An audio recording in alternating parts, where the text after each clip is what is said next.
En vrai, j'ai envie de voir. J'ai envie de comprendre. Parce que ça a l'air un peu précis, en vrai. Ça a l'air précis, j'aime bien.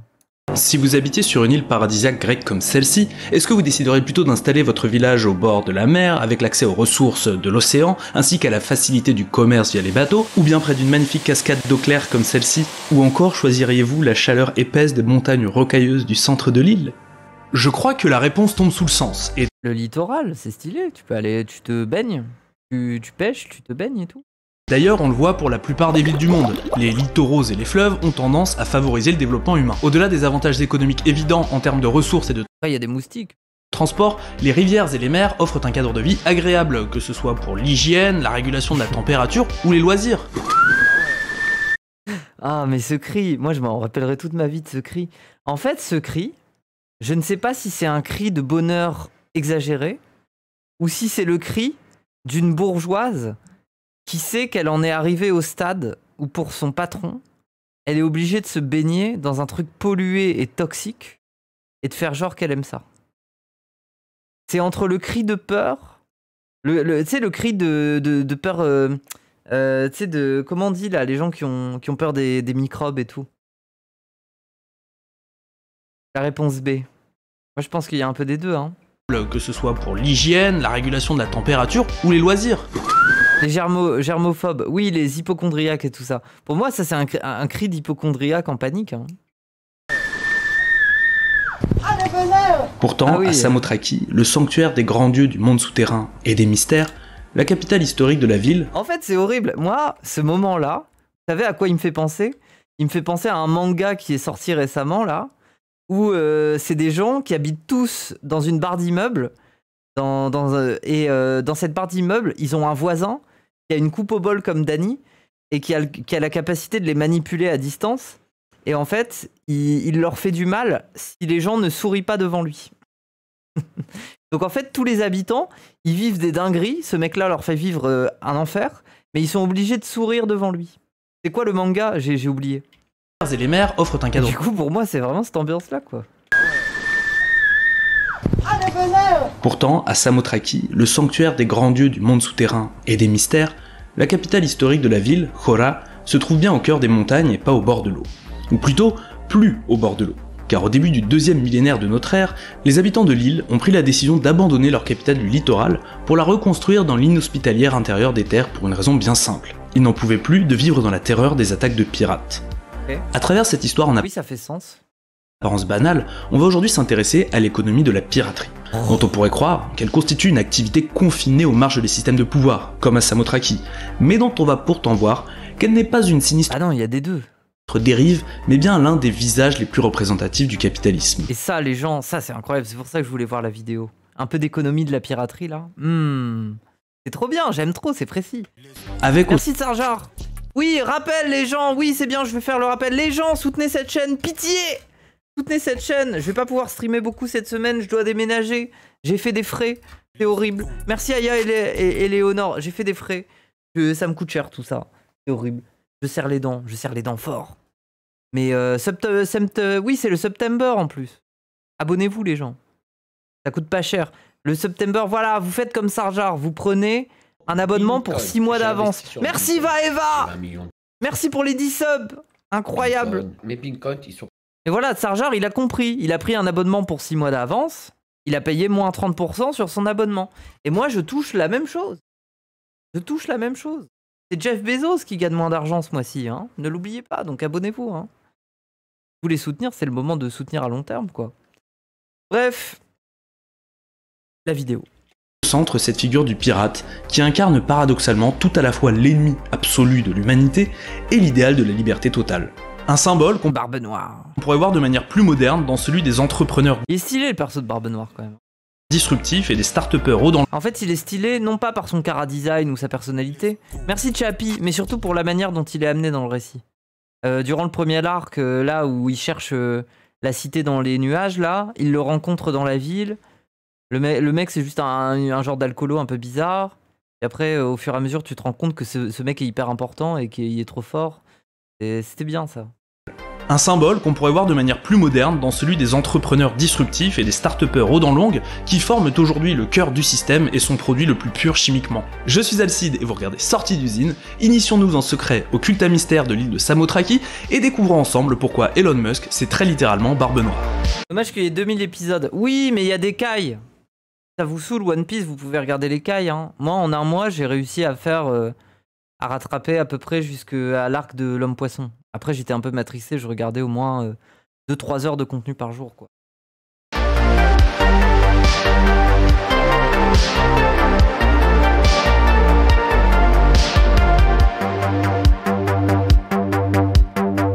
On a dit dans l'intro qu'un surnom de Samothraki était le sanctuaire des grands dieux du monde souterrain.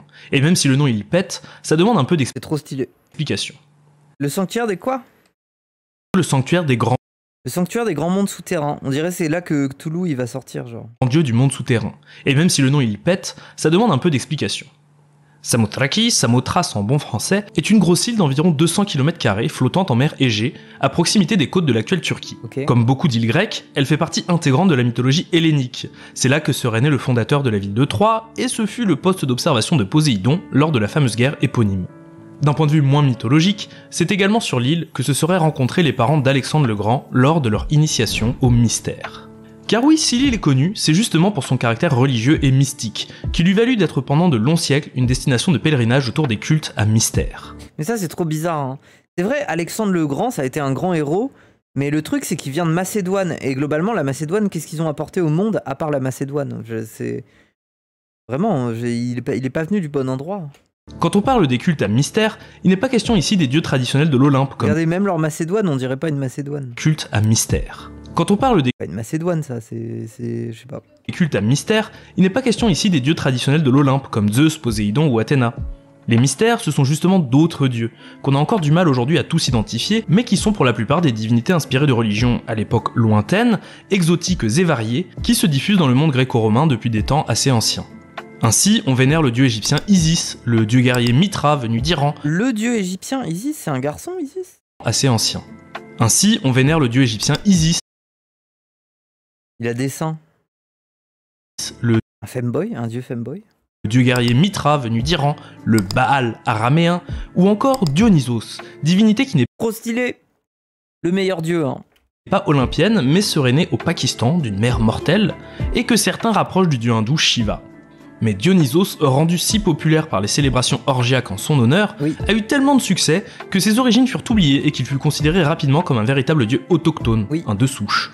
Un peu comme les racistes quand l'équipe de France joue bien. Mais oui, c'est le meilleur dieu. C'est le dieu qui permet de faire l'union entre ce qu'on appelle la nature, c'est-à-dire ce qu'on sépare de l'homme, et la nature de l'homme, qui a en l'homme au fond de lui. Et le fait qu'il doit être en paix avec la mortalité, avec la violence, et qu'il doit pouvoir trouver du bonheur dans le tragique. Voilà, je me transforme en Nietzsche. Ouais, ça y est.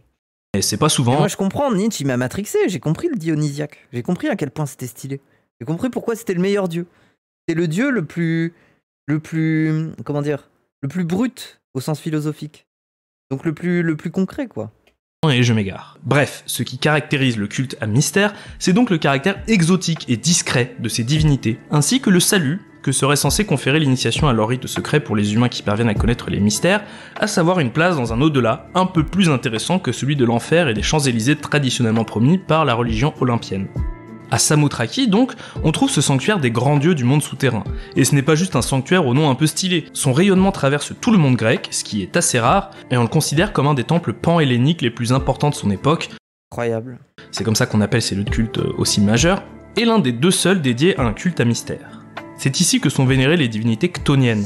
Donc les dieux qu'on vénérait ici dans J'ai l'impression de deep dive dans le lore de Fear and Hunger.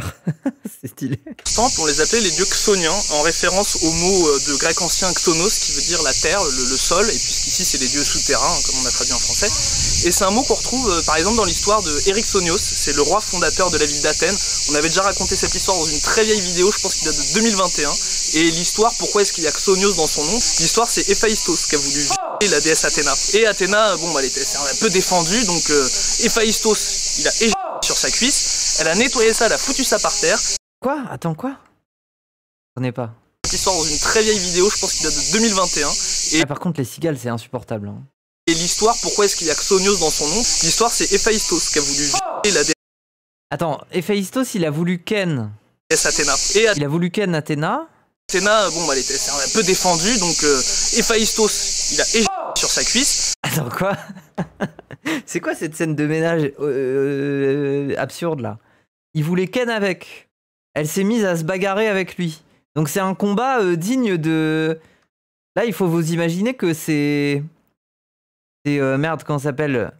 C'est God of War. C'est-à-dire que là, c'est Athéna contre Héphaïstos, bam, ça se bagarre dans les airs, il y a des éclairs et tout ça. Et à la fin, il arrive quand même à éjaculer sur sa cuisse. Mais comment? Comment son sponge a fini par... bref. Elle a nettoyé ça, elle a foutu ça par terre. Oh, il se branlait pendant la bagarre, quoi. Il s'est battu à une main. Et le sperme est tombé sur le sol, donc Gaïa, et l'a fécondé, ce qui a donné naissance à Érectonios qui a ensuite fondé la ville d'Athènes. Quoi? Ça veut dire que le mec s'est branlé, ça a fini sur la cuisse d'Athéna. Athéna, elle a fait... Ah! Et le truc est tombé par terre, et là, un nouveau dieu. Et un mélange entre le dieu de la terre et... Enfin, bref, ouais. Sur le sol, donc Gaïa, et l'a fécondé, ce qui a donné naissance à Érectonios qui a ensuite fondé la ville d'Athènes. Donc c'est pour ça... D'accord, et c'est le fondateur d'Athènes. C'est une petite déjection de merde qui est tombée par terre, quoi. Ok. Il est... Qu'aujourd'hui, les habitants d'Athènes continuent à dire oui, mais nous on est protégés par la déesse Athéna via le qui est tombé par terre parce que c'est quand même passé sur sa cuisse. Après, pour des Oui. trucs un peu plus intelligents, on le retrouve aussi dans des mots modernes français comme autochtone ou alloctone, donc ceux qui viennent de la terre ou qui viennent justement de l'extérieur. On a encore du mal à identifier ces dieux aujourd'hui, car le culte à mystère interdisait de prononcer leur nom dans le monde d'en haut. Oui, hein, ça s'appelle mystère, faut que ça reste mystérieux, et l'on se contente donc aujourd'hui de les appeler les dieux Kabir. Bon, j'ai beaucoup insisté sur le caractère secret des cultes à mystère, hein, puisque c'est une composante fondamentale de leur mystique et de leur pratique, mais dans les faits, les mystères étaient extrêmement populaires.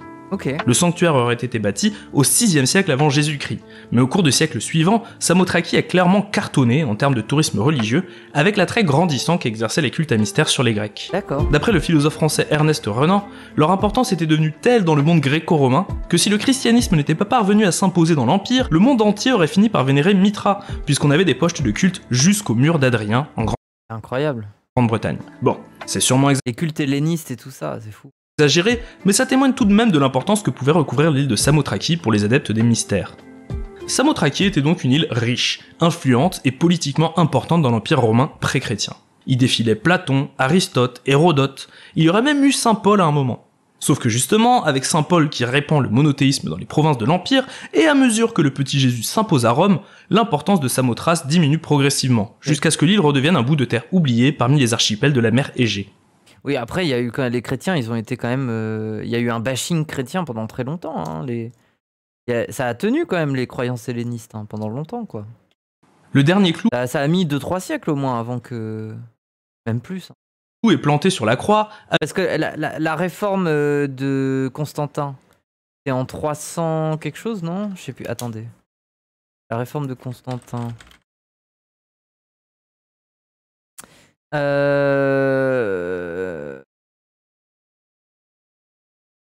réforme de Constantin date... C'est en 313. Okay. Donc oui, 3 siècles, hein, 3 siècles quand même. Hein, 3 siècles d'emmerde pour les chrétiens quand même. Hein. Avec l'interdiction des rituels païens au 6e siècle après Jésus-Christ. Samothrace devient même un lieu d'exil sous l'Empire byzantin, et c'est plus trop la fête. Le commerce autrefois florissant est au point mort, et les habitants vivent désormais de pêche, d'export de bois et de pâturage. Autrefois fièrement défendus, joyaux religieux et militaires, Samothraki et ses habitants sont désormais abandonnés à eux-mêmes, et doivent composer avec les raids incessants de pirates venus piller leurs villages et leurs ressources. Les premières mentions dont nous disposons... Mes yeux sont sexes pour les chrétiens. Moi j'ai dit sexe, mes yeux sont sexes. Mes yeux sont sexes pour les chrétiens. Avec leur soutane et tout. Non mais il faut remettre dans le contexte qu'à l'époque, justement, entre cette période, entre Jésus et la réforme de Constantin, la chrétienté, ça a été quand même un mouvement assez populaire. Hein. C'était quand même le mouvement du peuple. Hein. Ça veut dire que les églises, elles n'existaient pas, ça se basait beaucoup sur des maisons. Les femmes avaient beaucoup de pouvoir à partir du moment où elles géraient le culte depuis chez elles. Et généralement, le culte s'étendait par le bas. Ça veut dire que c'était un culte qui permettait une meilleure horizontalité sociale entre des strates sociales qui sont censées être très différentes hiérarchiquement, notamment les esclaves et compagnie. Ça veut dire qu'au final, un esclave qui croit un peu en Jésus, il est perçu largement différemment de la part de ses collègues croyants non esclaves, parce qu'il est vu comme un chrétien. Et donc, en fait, ça crée une organisation sociale presque anti-système. Vous voyez ce que je veux dire? Donc, il faut pas le nier. La chrétienté des premiers siècles, ça a été vraiment un effet populaire anti-système, en fait. Voir et revoir les vidéos de Vieuxman. Oui, après, la vidéo de Vieuxman, elle en parle pas non plus tant que ça, de ça. Mais oui, les chrétiens des premiers âges, c'est un mouvement anti-système, oui, bref. Disposons sur le déplacement de la capitale de Jora dans les montagnes, date de 1260. Les gnostiques, non, ça n'a rien à voir, les gnostiques. Là, je te parle de la chrétienté, et là, c'est la chrétienté bien église, tout ça, hein. La chrétienté dont je parle là, alors peut-être que des fois il y a des schismes un peu bizarres, et après dans les conciles ça va finir par être nettoyé progressivement, mais les gnostiques, non, les gnostiques, globalement, ils sont en train de courir dans le désert, ils se font chasser à coups de... Enfin bref, il y a une raison pour laquelle on a retrouvé tout ça dans le désert, hein. L'évangile de Marie-Madeleine et tout, quoi. Mais on ne sait pas exactement quand ce déménagement a eu lieu, puisque clairement plus personne n'en avait rien à... Parasystème. Bah oui, mais parasystème est antisystème. C'est comme si tu disais qu'une ZAD n'est pas antisystème, mais parasystème. C'est pas logique. Bien évidemment qu'une ZAD, elle a une structure antisystème. À partir du moment où elle essaye de développer sa propre économie, qu'elle respecte pas le principe de droit de la propriété, et qu'elle fait valoir un droit communautaire, bah oui. Une ZAD est para et anti. Bah oui, mais désolé, mais la chrétienté de cette époque-là avait un aspect para et anti. Alors, voilà. Après, il y avait plusieurs types de chrétiens. Il y avait des chrétiens qui voulaient réformer la romanité. Il y en avait d'autres qui croyaient en un Jésus au même sens que la théologie de la libération croit en Jésus. En disant Jésus est le plus marxiste de tout le monde. Jésus est l'incarnation du socialisme. Enfin, voilà. Bref. Foot de Samothraki. Et pour réaliser à quel point les raids pirates devaient être une catastrophe pour les habitants, il suffit de voir dans quel coin ils ont décidé de s'installer. J'ai l'impression d'être dans une cuvette. Bah c'est exactement ça. C'est exactement une cuvette, c'est pour ça qu'ils ont choisi cet endroit. Alors il y a deux raisons à ça. La première, Pour pouvoir se défendre, non? Après, c'est stylé les villes en cuvette comme ça. c'est que les Grecs aiment beaucoup le soleil et que quand tu es dans une cuvette, et bah, ça te permet d'échelonner les maisons. Là en fait on le voit très bien ici parce que les façades, Oui. si c'était sur le sol, bah, toutes ces fenêtres elles donneraient sur les murs des autres maisons. Alors que là bah, elles sont toutes capables de prendre du soleil dans cette cuvette. Moi, je trouve ça beau. Et la seconde raison c'est que de l'extérieur, et ben, ce village est complètement invisible, il est quasiment dissimulé. Ah ouais? Je crois qu'il y a un seul angle très précis d'où on peut apercevoir depuis l'océan. Ce qui fait que les pirates qui passaient, eh ben, ils avaient l'impression qu'il n'y avait personne sur ce caillou. Et donc que rien à piller. Voilà. Parce qu'il n'y a pas d'exagération ici. Les pirates en mer Égée à cette époque, c'était un véritable fléau pour des îles comme Samothraki, ou pour les petites villes côtières du continent. En fait, plus largement, la piraterie dans la mer Méditerranée, bien qu'ancienne, va se développer de manière exponentielle au Moyen-Âge. Et pour comprendre cette explosion, il va falloir s'intéresser à l'économie de la piraterie.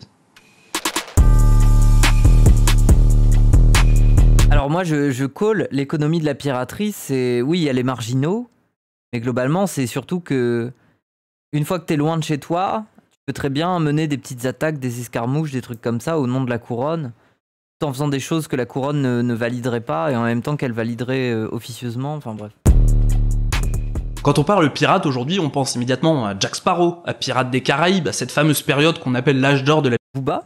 piraterie, qui court sur un peu moins de 100 ans, entre la deuxième moitié du XVIIe siècle jusqu'à la mort du légendaire Barbe Noire en 1718. Cet âge d'or, durant lequel les pirates dominent la mer des Caraïbes, l'océan Atlantique, l'océan Indien, est bien une période de forte activité de piraterie, mais c'est clairement pas là que ça a été inventé. Le concept du pirate est vieux comme le monde, et c'est d'ailleurs un mot qui vient du grec ancien pirates, de la racine verbiale pyros, que les étymologistes traduisent selon le contexte par traverser, transpercer ou encore tenter sa chance. Cette racine a d'ailleurs donné plein d'autres mots dans le genre en français, péril, périr ou encore expérience, qui ont tous cette notion de prise de risque et qu'on retrouve dans plein d'autres langues indo-européennes. En grec moderne, on la retrouve par exemple dans emporos, le voyageur, le marchand. On y reviendra. Le pirate, c'est donc un bonhomme qui se balade sur les flots et qui va sporadiquement attaquer des territoires de... Pour ça, même moi, dans l'histoire, j'ai quand même toujours un peu d'empathie pour les pauvres dans les cités en Espagne ou en Italie qui crevaient la dalle et qui finissent par se dire bon, c'est un peu la chanson de... C'est un peu la chanson d'Aznavour, quoi. Peut-être que la misère est plus belle au soleil, quoi. Et du coup, ils partent. Et après, ils se transforment en fils de pute qui participent au commerce d'esclaves. Mais au bout du compte, c'était mieux que croupir dans leur ville de merde, quoi. Bref. Terre ferme, puis retourner sur son bateau à la recherche de nouvelles richesses à Saint-Roger. Évidemment, le pirate s'en prend aussi à d'autres bateaux de marchandises en criant à l'abordage. Mais de manière générale, il s'en prend à des gens qui ne sont pas des pirates pour leur dérober leurs biens, en utilisant la violence comme principal moyen de persuasion. Dès l'Antiquité, la Méditerranée est un territoire particulièrement propice à l'émergence de la piraterie. Et de nombreux écrits attestent de la crainte que génère la prévalence des pirates sur son pourtour, sans pour autant que cela soit considéré comme une activité illégitime. L'historien Thucydide explique par exemple que c'était souvent les marchands eux-mêmes, les Phéniciens, les Phocéens, qui, quand l'occasion s'en faisait sentir, se livraient au pillage, et que les Grecs comme les barbares le pratiquaient. On cite également des états entiers. Ça, c'est intéressant de voir ça, parce que ça veut dire que quand on parle des marchands à l'époque, on parle pas juste des marchands tels que nous, en fait, on calque beaucoup notre manière de voir le monde économiquement comme à l'époque, enfin comme à notre époque. Un marchand, c'est quelqu'un qui va être un peu honnête, qui va être un peu fragile, il peut se faire attaquer. Du coup, c'est pas un soldat. Alors qu'un marchand, c'est quand même une entreprise de pouvoir se balader librement sur un territoire potentiellement dangereux. Donc c'est potentiellement des gens qui sont eux-mêmes dangereux. Et c'est pour ça qu'ils peuvent se permettre d'être des marchands. Et ils mettent leur chance de leur côté. Et donc ils ont la tentation, vu qu'ils sont dangereux, d'être dangereux pour d'autres. C'est des capitalos militaires, les marchands. Bah oui. Spécialisés dans cette activité, comme la civilisation mycénienne des Crétois qui organisent des raids un peu partout, un peu à la manière des Vikings de l'autre côté de l'Europe des siècles plus tard, ou encore le prince pirate Polycrate qui régnera carrément pendant 15 ans sur l'île de Samos au 6e siècle avant Jésus-Christ. Ni les Crétois, ni Polycrate ne sont critiqués pour ces pratiques. Le caractère immoral de la piraterie ne s'imposera que bien plus tard. Cette prévalence de la piraterie, l'historien du XXe Henri Ormerod, spécialiste de l'Antiquité, l'explique de deux manières dans son ouvrage majeur, La piraterie dans l'Ancien Monde, un essai sur l'histoire méditerranéenne. La première explication, c'est d'abord la géographie. Dans l'Antiquité, la structure des pays favorise la mer à la fois comme principal moyen de communication et de commerce. La présence de nombreuses montagnes en arrière des littoraux nuit à l'attractivité des voyages terrestres, et il existe relativement peu de rivières navigables. A l'inverse, la mer Méditerranée présente de nombreux bras de mer, en particulier en Grèce et en Asie mineure, ce à quoi... C'est incroyable, rendez-vous compte, à l'époque, sur un bateau, tu pouvais aller à 30 ou 40 km à l'heure, c'est plus vite qu'un cheval et tout. Bien évidemment que la mer, c'est banger, quoi. Il faut ajouter l'importance majeure des îles. Mais si le transport maritime est largement préféré aux autres, il présente tout de même des limitations techniques. Les bateaux de l'époque et la structure des vents dans la région obligent les marins à longer les côtes, ou, lorsqu'ils souhaitent naviguer en eau profonde, à emprunter des routes bien définies et connues, où la présence d'îles permettent aux capitaines de se repérer. Mais bon, après, on paye tes bateaux, hein. C'est des mecs en calbut, sur des bouts de bois, là. Et d'avancer malgré des instruments de navigation. Qui finissent à avoir le scorbut si jamais ils ont perdu le sens du nord, quoi. Rudimentaire. Tout ce contexte assez routinier du transport maritime permettait donc à des pirates de s'installer tranquillement dans des criques, dissimulés des longues vues, dans lesquelles ils pouvaient mouiller leur bateau en attendant qu'un autre vaisseau, rempli de butin, passe inévitablement par ces routes obligées. Les pirates pouvaient donc mener une activité facilitée par cette géographie. Toute île, tout rocher, tout bras de mer créait d'importantes opportunités d'embuscade à qui savait bien s'y positionner. La prévalence de ces formes littorales rendait viable, rentable si vous voulez, l'existence de la piraterie en garantissant son efficacité. C'était là qu'on trouvait les pirates, pas en haute mer, vous imaginez bien qu'il est beaucoup plus difficile de prendre en chasse un gros vaisseau sans se faire repérer. Ormerod souligne ensuite que, en cas d'absence de trafic, il suffisait aux pirates de choisir une île peu gardée parmi les centaines des archipels pour y mener des pillages et ainsi mettre du beurre dans les épinards. Ce que je kiffe dans le bouquin de Ormerod, qui date donc de 1916, c'est que dans la version anglaise, il cite des passages en entier en français sans les traduire. Ça montre bien qu'à l'époque, ça tombait sous le sens d'étudier le français, la langue des Lumières, quand on était un minimum cultivé. Et je suis fort triste que ce soit plus le cas. Il cite donc en français dans le texte le navigateur Jean de Thévenot, qui, en plus d'en avoir visiblement rien à foutre de l'appropriation culturelle... Putain, il a une tête bizarre, on dirait Crane. Vous voyez ce que je veux dire? On dirait le youtubeur Crane, là. Nous offre cette délicieuse description des pirates du canal de Kythyria dans le Péloponnèse. Cruels, sans foi, sans humanité, en un mot, grec. Je vous avais dit, la langue des Lumières. Ils n'ont à la vérité que de méchantes petites barques qui n'osent attaquer que de très petits bâtiments. Mais ils attendent que les tempêtes les jettent sur les côtes, et alors, sautant de rocher en rocher comme des chèvres sauvages, ils viennent piller les débris des bâtiments. Oui, donc au final, c'était moins à l'abordage, on saute sur le bateau que en prendre aux carcasses des bateaux qui s'échouaient, quoi. J'ai choisi cette citation dans le livre, qui en contient vraiment beaucoup, pour montrer deux choses. D'abord, on voit la prévalence, l'intérêt de la géographie. Le canal, c'est un passage obligé pour les bateaux, et en plus c'est dangereux parce qu'il y a beaucoup de rochers qui affleurent. Mais surtout que dans ce cas, on a affaire à des pirates particuliers. Ils n'ont que de petits bateaux, ils s'attaquent à plus petits qu'eux, et ils préfèrent largement aller simplement récupérer les débris des éventuels naufrages. C'est pas vraiment des professionnels de la piraterie. Et c'est justement comme ça qu'on enchaîne sur l'aspect économique qui joue un rôle majeur dans l'existence de la piraterie. C'est d'abord une activité opportuniste. Bah oui, en fait, on dirait que ça ressemble plus à aux espèces de gens des crabes là, de pas de Game of Thrones, de House of Dragon là, dans la saison 1. Les espèces de mecs bizarres là qui ils pillent les bateaux et ils attachent les gens aux crabes là. En fait, c'est un peu plus ça la piraterie. Oui, des échoueurs, oui. Opportuniste d'abord parce que, comme on l'a dit, c'est à l'époque pas une pratique réprouvée. Le roi des crabes, il était stylé ce perso. Hein. Encore moralement plutôt accepté. Et surtout opportuniste parce qu'on le pratique quand on en a besoin. Dans le golfe de la Frankie Family, bah oui. Thessalonique, l'industrie de la piraterie est extrêmement dynamique. D'abord par la présence de nombreux vaisseaux et d'îles, mais surtout parce qu'il est très facile de recruter de nouveaux moussaillons. Les textes rapportent que les Albanais constituaient le plus gros des troupes. Mais il faut prendre en compte qu'à l'époque, on appelait Albanais à peu près n'importe quel homme qui n'avait pas le sou et vivait de rapine. Je suis endetté personnellement à hauteur de 5 millions d'euros.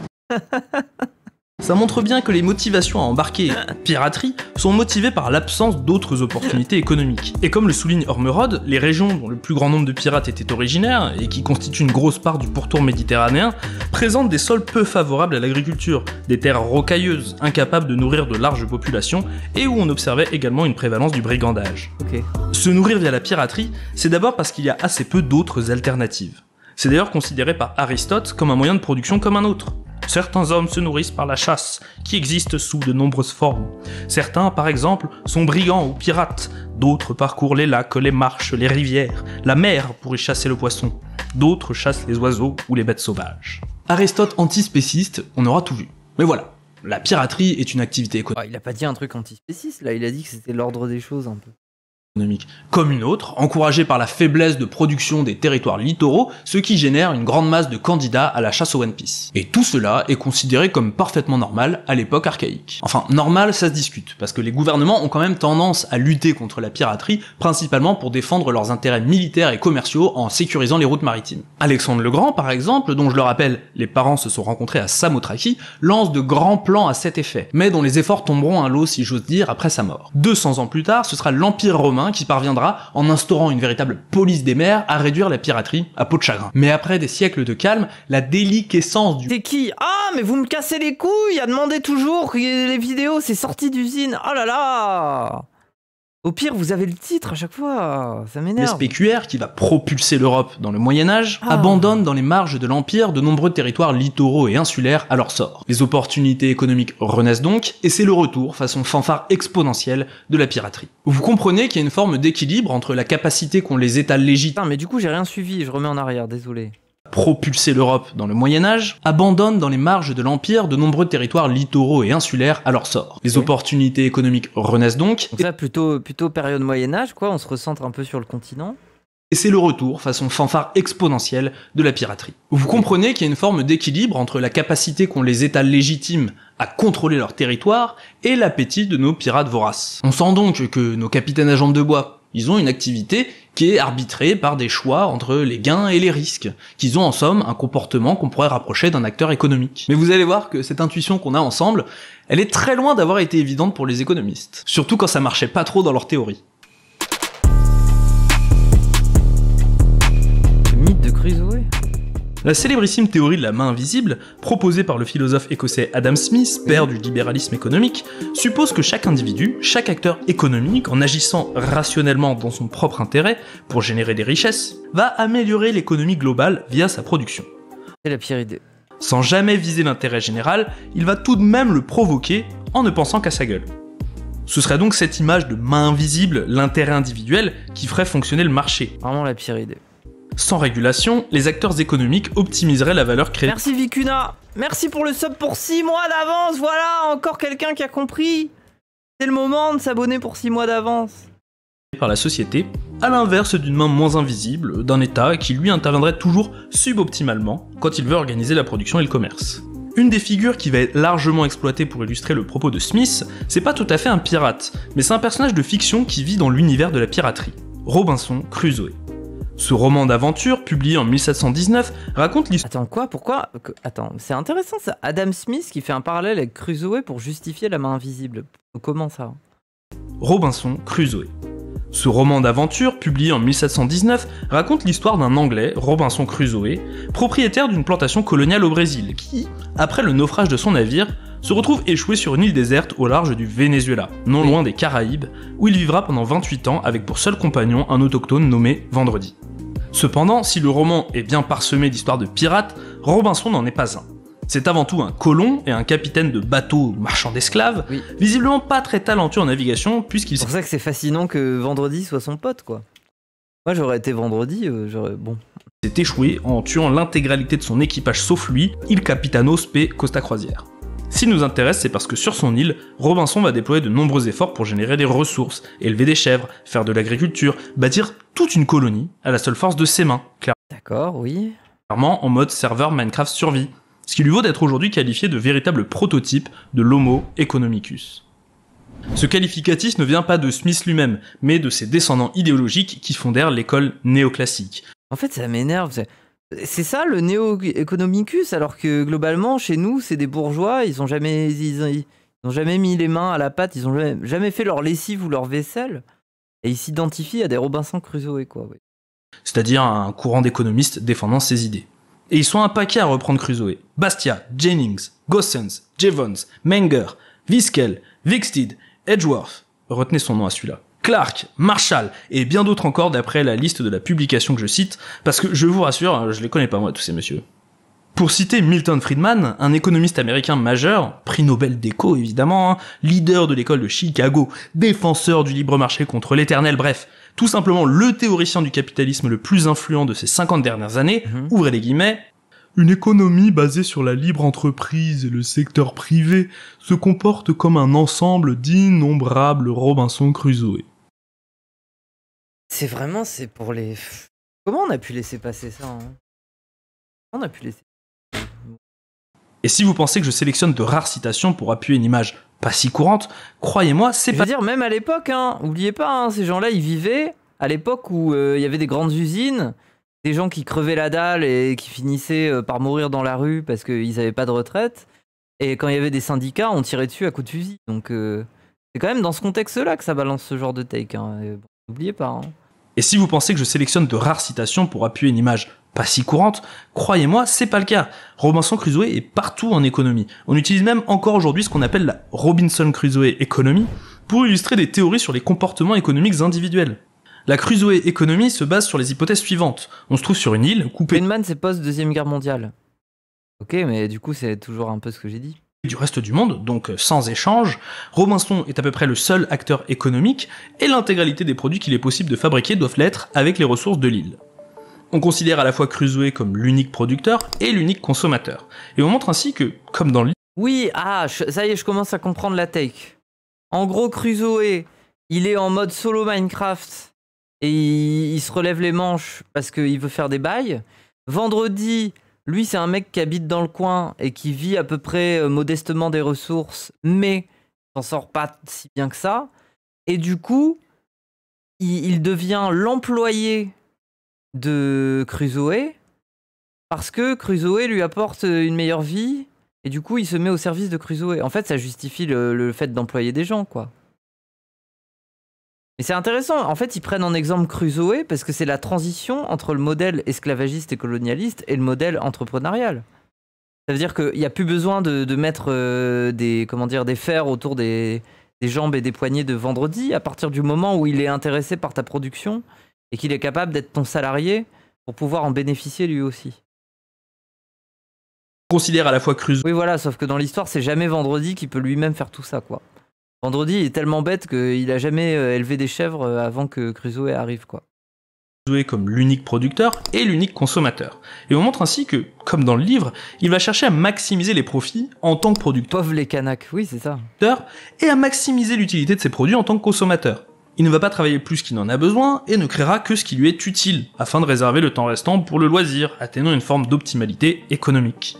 En simplifiant, C'est une théorie qui inclut le racisme avec Vendredi le serviteur noir. Bah, c'est surtout une théorie qui paraît presque humaniste, je pense, à l'époque. Que les gens, ils sont en mode « Ah, mais oui, on peut faire autre chose que mettre en esclavage. On peut les forcer à travailler pour nous. » énormément, si Crusoe doit choisir entre attraper des crabes dans l'eau ou se dorer la pilule sur la plage, il ne s'amusera pas à chasser tous les crabis disponibles. Il prendra suffisamment pour ne plus avoir faim, puis profitera du temps restant pour buller. Le marché de Crusoe se régule tout seul, c'est la main invisible de ce que son intérêt individuel dicte qui déterminera automatiquement la meilleure production possible. C'est débile. Comment on explique la surproduction, alors? Cet optimum, on le décrit avec logique, mais on peut aussi le montrer mathématiquement à l'aide de ces petites boîtes qu'on appelle les Edgeworth Box. Sans rentrer dans les détails, elles illustrent l'appétence qu'ont des acteurs économiques pour échanger des denrées. Si t'as faim, le premier crabe, il t'est vachement utile, le quatrième, ça commence à porter sur l'estomac, le 50e, t'en veux plus. Dans notre petite boîte, on va ainsi tracer des courbes d'utilité et d'indifférence de plusieurs biens entre plusieurs acteurs, et ainsi trouver mathématiquement l'optimum d'un marché, les valeurs auxquelles ils seront prêts à échanger les biens. Ok, donc ça, par exemple, c'est une courbe pour expliquer pourquoi les hand spinners, ça a marché seulement pendant quelques mois. Bon, c'est une vision très simplifiée, voire simpliste, puisqu'on ne parle pas que de crabes dans la réalité, mais bien d'exploiter des terres, de faire des réserves, de produire des meubles, des outils et des biens de confort, bref, tout ce que fait Crusoe dans le roman. En fait, on peut en réalité largement complexifier ces systèmes Crusoe, pour montrer tout un tas de trucs, et c'est assez rigolo, mais à moins que vous soyez coincé sur une île déserte, vous n'avez probablement pas mon temps, donc on va essayer d'enchaîner rapidement sur notre histoire de pirate. Mais juste avant, je voudrais quand même, pour le plaisir, citer Marx, qui par bouquin interposé envoyé dans Das Kapital des petites balles aux libéraux. Oui. Le point de départ de la pensée de Smith et Ricardo repose sur des fantasmes sans imagination de romances du 18e à la Robinson Crusoe. Puis notre barbu préféré de démontrer, en transportant les activités de Robinson sur son île aux campagnes européennes du Moyen-Âge, que dans un contexte social et non pas strictement individuel, toutes ces belles promesses d'optimalité économique se... Oh, il a l'air bien ce docu là, avec de la 3D. La société anglaise de la révolution industrielle. En vrai, ça m'intéresse. contexte social et non Ça a l'air stylé. pas strictement individuel, toutes ces belles promesses d'optimalité économique se transforment en asservissement des travailleurs. Si ça vous intéresse, je vous mets les pages exactes en description, c'est pas si long à lire. Mais bref, revenons à nos pirates. Sont-ils des Robinson Crusoe comme les autres? En fait, on pourrait de base supposer que le pirate est un acteur économique lambda, qui est guidé par son intérêt propre rationnel. Il n'y a pas de raison de penser l'inverse. Mais le souci, c'est que de manière assez évidente, une personne comme le pirate, qui attaque et pille son prochain pour son propre intérêt, ne semble pas trop jouer pour le bien général, ni promulguer une bonne économie. Certes, les activités criminelles enrichissent ceux qui y prennent part, mais tout ça ne fonctionne pas vraiment dans le modèle des libéraux. Pour Smith, les activités criminelles ne sont pas des activités économiques dans le sens où elles ne sont pas motivées par des choix rationnels. D'après lui, les pirates... J'arrive pas à te faire un don, tu m'expliques? Mais t'essayes de faire un don sur quoi? Sur PayPal? Les brigands et autres voleurs agissent d'abord par appât du gain et avidité, plutôt que par de réels calculs de coûts et de gains. Par ailleurs, il assure que les criminels ont un biais qui les pousse à surestimer leurs chances de succès, et au contraire à sous-estimer les risques liés avec un potentiel échec. Ce qui en ferait des acteurs non rationnels et par prolongement des marginaux des systèmes économiques. De manière assez amusante et je dois le dire au moins cohérente, Smith estime également que la justice et la volonté de punition des crimes par la société n'est pas non plus motivée par une réelle efficacité de la dissuasion, mais plutôt par le désir de vengeance, ce qui en fait également un élément non rationnel. Même si le type en conclut pas du tout qu'il faut exclure l'ensemble de la société de ses théories économiques. Bon, ça c'est l'avis de Smith, mais globalement, tous les économistes néoclassiques et libéraux qui lui ont succédé ont laissé ça de côté pour promouvoir leur idée phare. L'État ne doit intervenir dans aucun domaine et laisser l'économie se réguler seule, mais il doit tout de même subsister des formes de pouvoir pour faire respecter la loi et empêcher le crime, le désordre de prévaloir dans la société. Oui, donc réduire l'État à ces simples fonctions-là, quoi. En s'attribuant le monopole de la violence légitime. La ménagère Un État avec juste des militaires et la police. On est dans le fils de l'homme, quoi. veut le progrès, mais elle veut pas la pagaille. En fait, on le voit assez facilement, sans rentrer dans des considérations philosophiques, que tous les modèles des libéraux reposent sur le principe que les acteurs se mettent d'accord pour produire et échanger des marchandises à un prix idéal. Un prix qui permet à un équilibre de se former entre la recherche du profit du producteur, du vendeur, et la recherche de l'utilité de l'acheteur. En fait, il y a un gros problème. Enfin, je veux dire, le problème fondamental. Hein. Je sais, c'est un peu Golemont d'essayer de débunker la main invisible du marché, mais regarde, vous prenez par exemple le business des Ouibus. On en parlait tout à l'heure. Les Ouibus, c'est quoi? Ça a été, je crois, une loi, non? Un truc qui a permis à ce qu'on puisse concurrencer sur les trajets la SNCF avec des alternatives. Une des alternatives, ça a été les bus Macron, les Ouibus et tout ça, là. Mais c'était une loi de Macron, d'ailleurs. Hein. Oui, la loi Macron. Et une ouverture à la concurrence, c'est ça. Il y a eu au début beaucoup, donc on peut être un peu dans la théorie d'Adam Smith. Il y a eu beaucoup de secteurs, enfin d'investisseurs qui ont créé leur boîte. Au début, je crois qu'il y en avait au moins 6 ou 7 différences. 6 ou 7 différentes compagnies en France de bus Macron. Le problème, c'est que, bien évidemment, qui gagne l'équation? L'entreprise. Merci Tombe Mine. L'entreprise avec un fonds d'investissement qui est plus gros que les autres et qui est capable de financer à perte un projet de ce type-là. De telle manière que là où les investisseurs qui voulaient se lancer dans l'aventure n'ont pas assez les fonds, ils vont juste s'écrouler et se faire racheter. Donc au bout d'un moment, dans cette concurrence, tu te retrouves avec un monopole ou avec un, je sais plus comment on appelle quand il y en a deux, un bipole, un duopole, je sais plus exactement comment on dit. Les débuts d'Amazon, bah oui. Merci hashtag dièse, merci beaucoup. Merci, putain, ça prend des 6 mois d'abonnement. Une oligopole, ouais, c'est ça. Une duo-Q, oui, je sais plus. Une dipole, je sais plus comment on dit. Bref. Merci Brain Eating. Mais en fait, le problème complètement biaisé de la main invisible du marché, c'est que aujourd'hui, à l'échelle mondiale, une entreprise économique qui fonctionne, elle a besoin d'un fonds d'investissement très solide. On finit par se retrouver dans des situations où si t'es pas épaulé derrière par BlackRock et compagnie, en fait ton projet il est voué à la misère parce que tu vas forcément finir par te faire concurrencer et racheter par un truc qui est plus gros que toi et qui a les fonds pour pouvoir assurer à perte pendant longtemps. Et c'est ce qu'ils ont fait avec les bus Macron.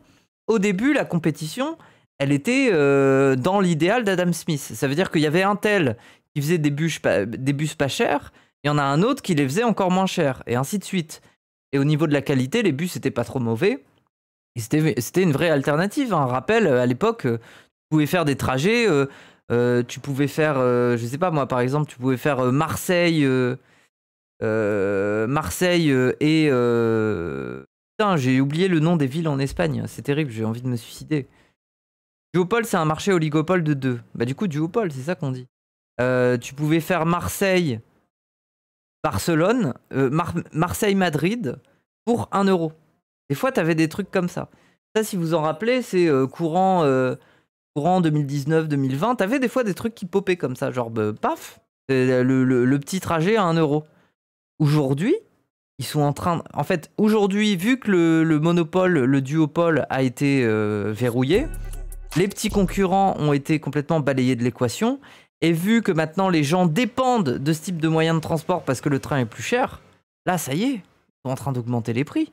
Et c'est plus du tout une question de les Crusoe qui essayent d'apporter ce qu'il faut aux gens, en quelque sorte. Et la juste ressource, pas du tout. Une fois que tu détiens un monopole, tu fais ce que tu veux. Le but, c'est que les consommateurs soient tes putes. C'est pas plus compliqué que ça. Donc ça ne fonctionne pas, la main visible du marché. Merci le romarin. Dans un tel niveau de capitalisme, c'est impossible. Je veux dire, à la limite, au Moyen-Âge, quand il y a des petits entrepreneurs, je sais pas moi, il y a le mec, le tisserand, il y a 2 tisserands en ville. Ils se font un peu la guéguerre au niveau des prix. Et dans ces cas-là, oui, les consommateurs bénéficient du fait qu'ils se concurrencent au niveau économique. Mais aujourd'hui, c'est pas possible. Aujourd'hui, il n'y a plus de tisserands. Il y a une grande boîte qui finance tout le monde. Et globalement, c'est elle qui à coup de baguette, décide des prix et des parts que les investisseurs récupèrent sur les dividendes. C'est comme ça que ça fonctionne. La main invisible, elle ne... Enfin, je veux dire, ça ne tient pas. Le niveau de production est équilibré en fonction des coûts de fabrication et des prix que les consommateurs sont prêts à payer pour le service que leur rend la marchandise. Tout semble bien fonctionner. Mais si on introduit des acteurs qui utilisent la violence pour s'approprier des biens, on peut plus... J'ai fait Lyon-Londres à 25 balles à l'époque. Bah oui, enfin, c'est une dinguerie. Aujourd'hui, c'est impossible. Vraiment parler d'économie libérale, il n'y a plus de négociation, il n'y a plus d'équilibre. En fait, tu n'as pas besoin de cours d'éco, tu viens de comprendre le plus grand paradoxe du capitalisme. Ah, encore heureuse quand même, genre, un minimum marxiste, heureusement que j'ai compris ça, quoi. Bon. de prix. Je pense que ça, c'est une base du marxisme de comprendre ce paradoxe. Je pense. Hein. Les gens en train d'hype, ouais, train d'hype. Niveau 2. Et puis surtout, le voleur, il ne fait que déplacer de la richesse, il n'en produit pas, un peu comme un mec sorti d'école de commerce. Merci MacLime pour les 100 bits. Vous savez comment vous pouvez contrer le capitalisme? C'est que quand le capitalisme, il pense que vous êtes ses putes. Genre par exemple, quand il rachète plein de télé, et que pour vous informer, ils partent du principe que vous avez nulle part ailleurs où vous informer et que vous serez ces putes et que dans tous les cas, vous serez assis devant votre siège à regarder TPMP pour avoir un peu d'information et de divertissement. Et ben, il y a une autre solution. C'est de donner son argent à des chaînes, à des trucs un peu pirates, un peu marginal, un peu hors système. Et où est-ce que ça se passe tout ça? Ça se passe sur Twitch. Et c'est comme ça qu'après tu perturbes cette économie du monopole capitaliste. C'est comme ça que tu perturbes Bolloré. Et en ayant des streamers qui font quand même un peu de vues, hein, et qui ont un peu de tout, un peu de sous pour faire des projets, et qui informent les gens différemment. Hein? Et oui, hein. Et oui, hein. Bon, après, je suis incapable de comprendre quand Guiraud parle d'économie, donc pas la mieux placée pour vous informer. Mais on s'amuse bien sur cette chaîne quand même, non? Merci Charna! Merci pour le sub! Merci MacLime! Continuez de perturber de Bolloré là, avec votre argent là, sur ce train de hype là. Le voleur, il ne fait que déplacer de la richesse, il n'en produit pas, un peu comme un mec sorti d'école de commerce. Au contraire, la présence de potentiels voleurs va pousser les honnêtes citoyens à engager des ressources dans la protection de leur bien. Après ça dépend, le voleur il produit une richesse. Au contraire, la présence de potentiels voleurs va... Merci Miam! Merci beaucoup pour les 5 subs! Le voleur il produit une richesse, parce qu'il permet d'obtenir directement, de façon brute, une manne économique que normalement tu devrais légalement obtenir par des moyens beaucoup plus compliqués et au compte-gouttes, en te rendant indispensable auprès d'un consommateur et tout ça. Alors que le voleur, typiquement, c'est une méthode radicale pour éviter d'avoir des intermédiaires économiques et tout ça. Putain, je voulais faire un don, j'arrive pas, frère. Bah écoute, tu m'as mégenré, donc tu m'appelles pas frère, hein. Pardon, je sais pas ce qu'il m'a pris. Non mais je sais pas, ça marche pas, bah... Pas grave, t'as offert 5 subs, merci beaucoup. Merci, merci. Pousser les honnêtes citoyens à engager des ressources dans la protection de leurs biens, la sécurité, l'armement défensif, bref, des dépenses qui n'ont pas d'utilité et vont diminuer la richesse globale. C'est donc ce qu'on appelle une diséconomie externe. Les pirates détruisent de la valeur depuis l'extérieur d'un système dont ils ne font pas complètement partie. Et là, vous voyez que la contradiction avec l'image du pirate de l'Antiquité, elle s'accroît. Pour les Grecs anciens, les pirates, les voleurs, pratiquaient une activité de production comme les autres, avec Aristote qui les comparait aux pêcheurs et aux chasseurs. Alors, qui a raison? Est-ce que le pirate est un vilain méchant, un empêcheur de tourner en rond, une diséconomie externe? Ou est-il un acteur économique rationnel, certes confiné aux marges des systèmes économiques, mais au fond pas si différent de notre entrepreneur classique? Oui. Et puis surtout, au fond, est-ce que ce serait pas notre entrepreneur classique qui serait pas si différent de nos pirates sanguinaires?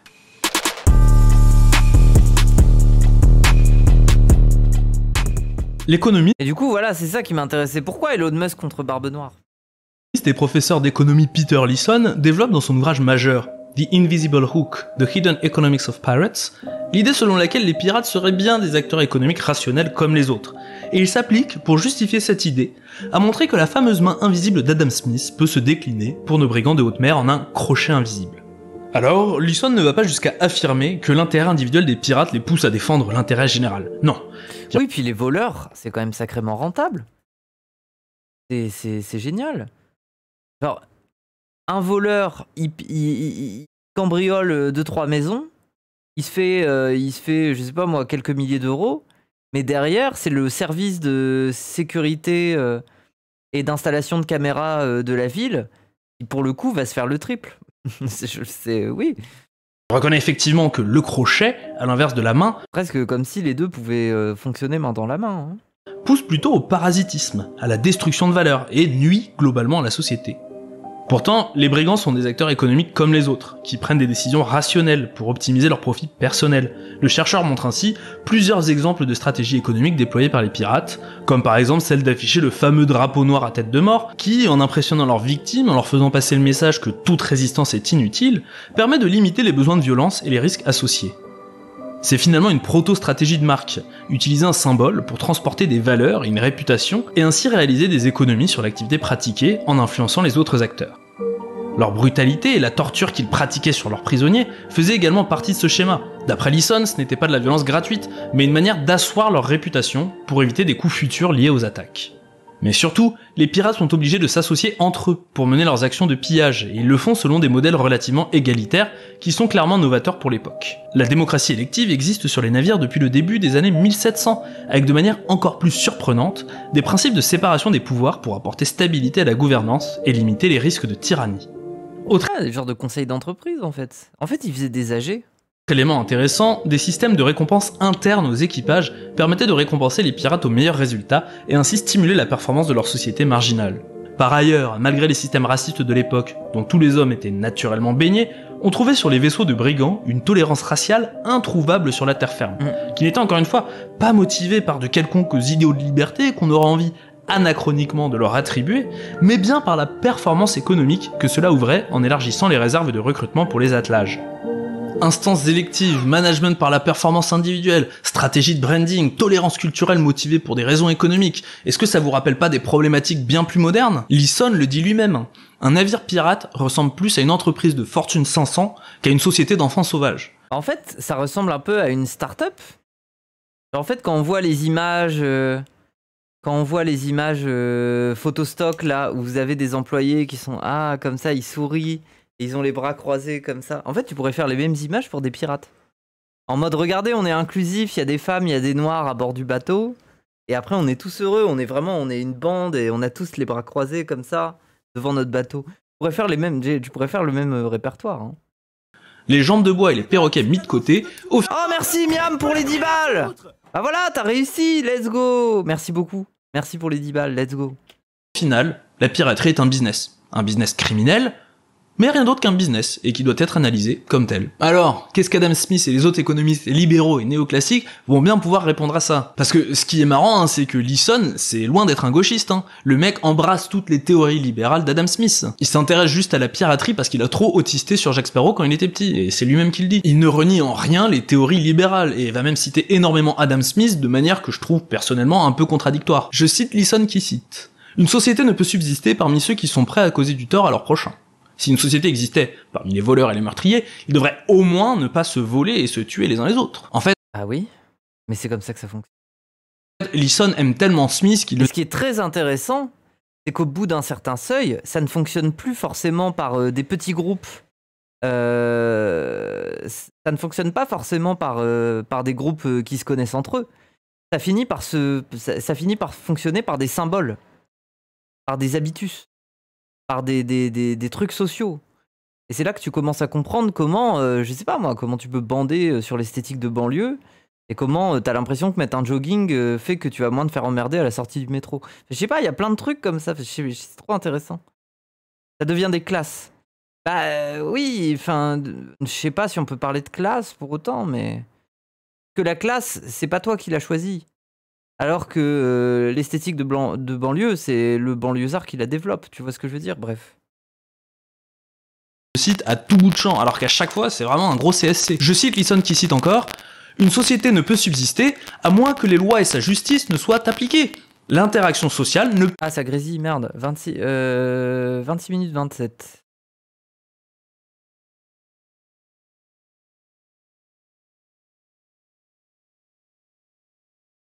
Hop.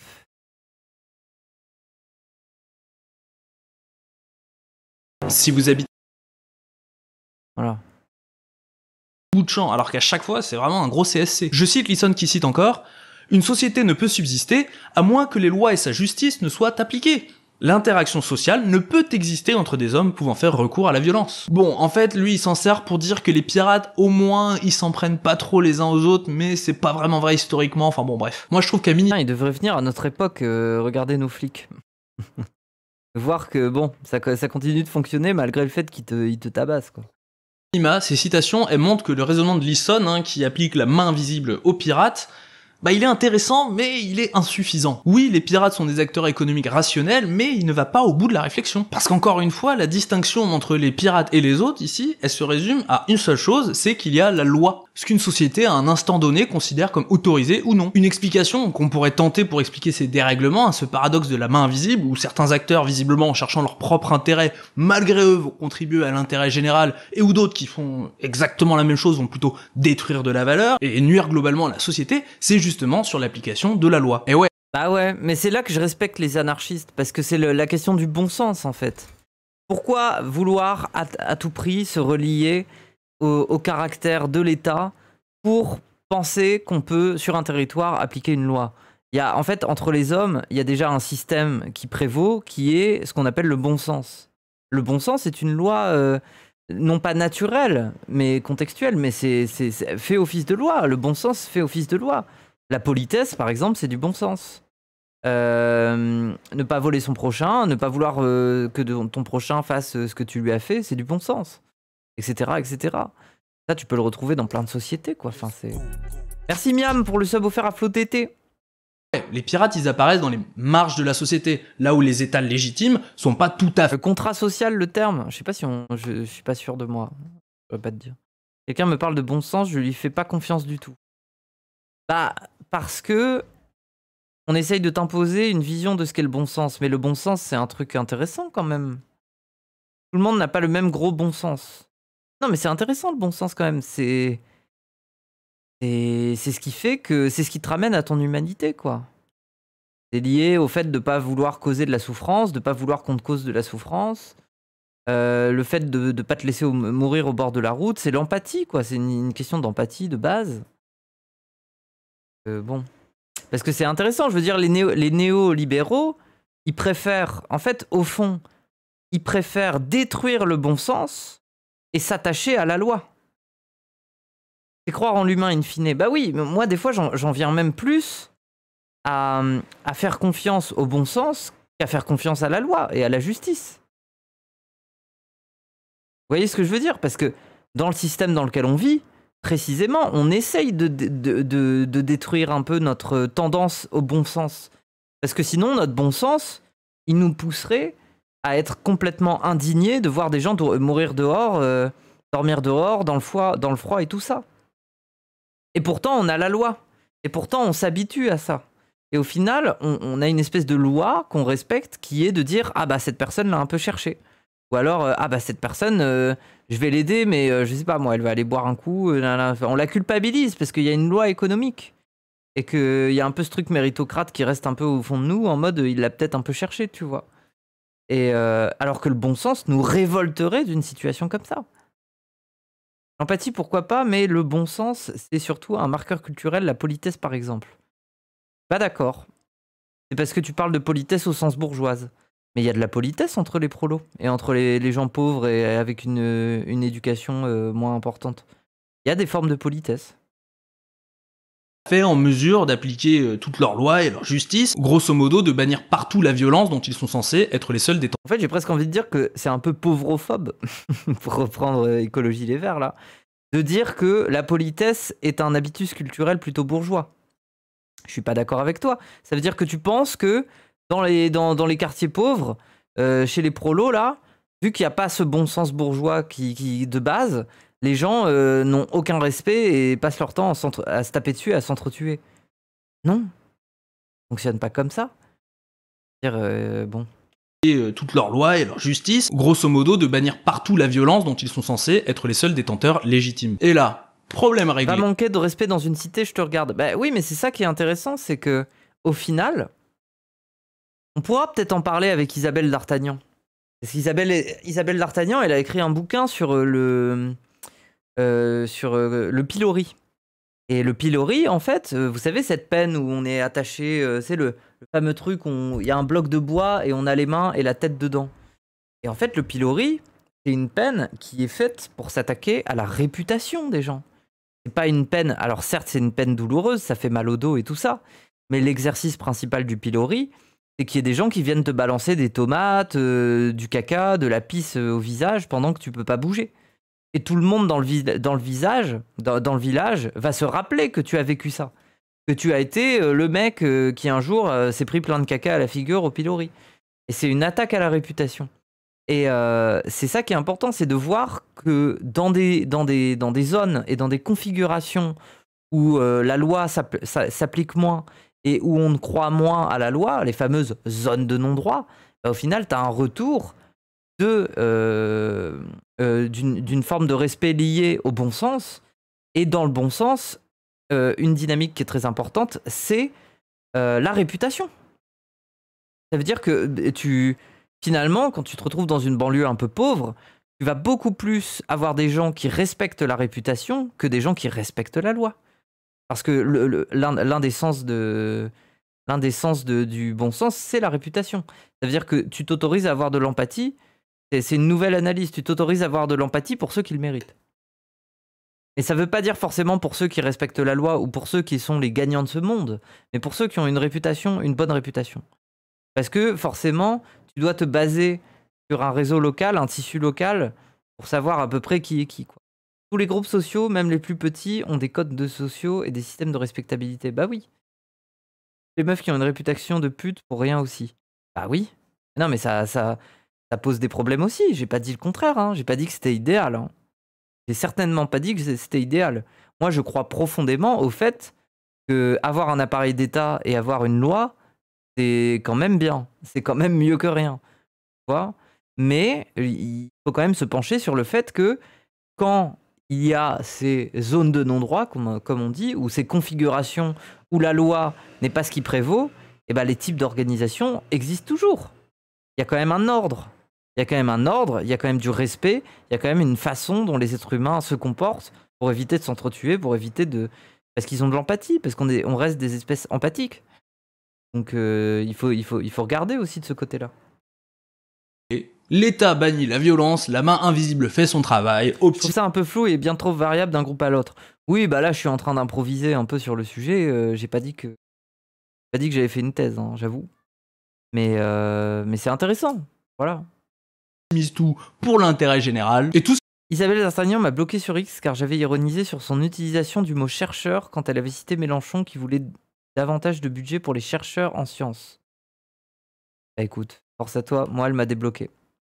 Ce qui se passe au bord de notre économie libérale, c'est des effets de bord, hein, des conséquences de l'anarchie qui peut régner souvent dans les marges d'un système. L'anarchisme, de toute façon, c'est pas l'absence d'ordre. Je sais. Mais des fois, les anarchistes, ils offrent pas non plus des solutions très claires sur comment on s'y prend pour qu'il y ait de l'ordre quand même, tu vois. Et optimise tout pour l'intérêt général. Et tout ce qui se passe au bord de notre économie libérale, c'est des effets de bord, hein, des conséquences de l'anarchie. En fait, moi, je suis désolé. Moi, j'ai toujours un peu quand même l'avis de me dire qu'un anarchiste, c'est un collectiviste qui est pas allé au bout de sa réflexion. Voilà, désolé. Qui peut régner souvent dans les marges d'un système. On en a parlé de comment les empires, comme celui d'Alexandre le Grand ou des Romains, pouvaient chercher à exercer plus de pouvoir dans ces marges justement pour préserver leurs intérêts économiques propres. La théorie néoclassique fonctionne dans son ensemble, il y a certes quelques petits soucis, mais c'est loin, ce sont en somme de petits effets secondaires. Aujourd'hui, les pirates qui subsistent, c'est au large de la Somalie, des côtes indiennes et malaisiennes, en somme, dans des zones économiquement en difficulté. Il n'y a pas de Barbe Noire qui attend les cargos à Samothraki ou dans la baie de Manhattan, confinés aux marges. Mais si tout ça, c'était du flan. Ouais, c'est pas Barbe Noire, c'est noir avec barbe. Pardon. Et si Barbe Noire n'était pas simplement un rebut du système, mais un de ses visages centraux, son expression la plus pure. C'est en tout cas la proposition d'Isaac Kamola, chercheur en sciences politiques et professeur à l'université de Trinity College de Hartford, dans sa publication « Le capitalisme pirate ou l'accumulation primitive du capital lui-même ». Kamola reprend un peu ce qu'on a dit ensemble. Selon la version officielle, le pirate n'est pas un acteur économique. Il vit dans les marges et représente plutôt un échec du système qu'un de ses rouages à part entière. Mais le chercheur suggère dans un premier temps d'utiliser le pirate pour comprendre ce qu'est l'accumulation primitive, un concept proposé par Karl Marx il y a déjà plus d'un siècle. Oui, je sais, Alcide ne pas parler de... Ah, c'est intéressant ça, j'ai oublié ce que c'était l'accumulation primitive. Karl Marx toutes les 5 minutes challenge. L'accumulation primitive, c'est un marqueur initial du capitalisme, qui correspond à l'époque où des acteurs vont s'approprier des ressources qui étaient précédemment communes, généralement par l'usage de la force. Et ce que je me demande, c'est à quelle époque fait remonter ça Marx ? J'imagine que c'est les premières sociétés humaines dont il parle Marx, non ? Marx utilise l'exemple du mouvement des enclosures pour l'illustrer. On en a parlé dans une vidéo assez récente avec un petit cours d'histoire sur les débuts du capitalisme, alors n'hésitez pas... Commence avec les enclosures, ok. Allez la regarder pour en savoir plus. Mais pour résumer, des ressources anciennement utilisées par tous commencent à être appropriées par les... Mais oui, mais c'est ce dont je parlais. Ah oui, mais non, mais je sais très bien ce que c'est les enclosures. Je peux vous refaire le cours. Durant la guerre de 100 ans, l'Angleterre, voulant déstabiliser le royaume de France, se fait allier et cherche à déstabiliser l'économie de la Flandre. Sauf que l'économie de la Flandre, comment ils peuvent la déstabiliser? Ils ont une industrie du textile très importante, quasiment l'une des plus fortes en Europe. Mais pour que l'industrie du textile tourne, il faut que l'Angleterre leur fournisse de la laine. Encore un coup des Anglais, oui. Et en fait, qu'est-ce qui va se passer? Ils vont commencer à faire un blocus de la laine. Du coup, en Flandre, les petits bourgeois qui ont des entreprises et leurs employés, ils commencent à péter un câble. Et avec Von d'Artevelde, ils vont faire une révolution qui va permettre... alors, je sais plus si c'était je sais plus... C'était qui le seigneur local, là? Mais globalement, ils vont réussir à prendre le pouvoir. Et ça arrange très bien les Anglais. Donc du coup, qu'est-ce qu'ils veulent faire les Anglais? Ils vont plus faire un blocus, au contraire. Ils vont engraisser la Flandre de telle manière que ça soit une région économique de France hyper riche et qui déstabilise complètement le rapport économique avec le Royaume de France. Donc pour ça, ils vont industrialiser la production de laine et ils vont exproprier des paysans qui avaient une forme de droit coutumier sur des terres où ils faisaient paître leurs vaches, leur bétail, où ils allaient récolter le bois et tout ça.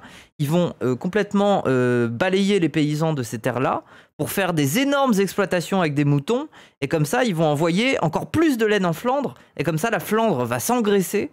Et ça va donner ensuite ce qu'on va connaître, les Bourbons, les Armagnacs. Les Bourbons vont être très riches, notamment grâce à la Flandre. Et ce qui est très intéressant de voir aussi à l'époque, ça c'est dernier chapitre du bouquin de Cafiero, abrégé du Capital. Après, je sais pas, je pense que Marx en parle dans le Capital, mais dans l'abrégé du moi j'ai lu l'abrégé du Capital, et c'est de dire que les paysans qui ont été chassés de leurs terres vont constituer une espèce d'économie parallèle. Alors il va y avoir des mendiants, il va y avoir des bandes de pillards, il va y avoir plein de trucs, si bien que dans le droit anglais, on rétablit l'esclavage pour les paysans qui errent sans terre, les sans-terre, et on peut littéralement les reprendre en esclavage.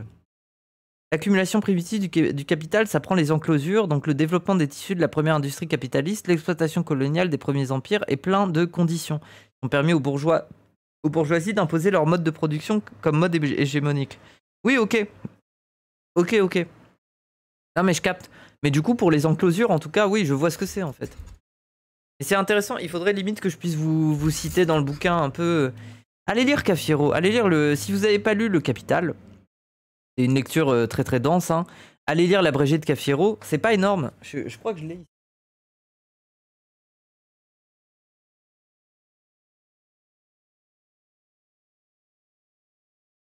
Regardez, quand même, si vous avez la flemme de lire Le Capital, l'abrégé du Capital, c'est ça, hein. C'est tout petit. C'est tout petit. Ça fait 160 pages. Là, on arrive à la 161. Merci pour la ref. Ouais.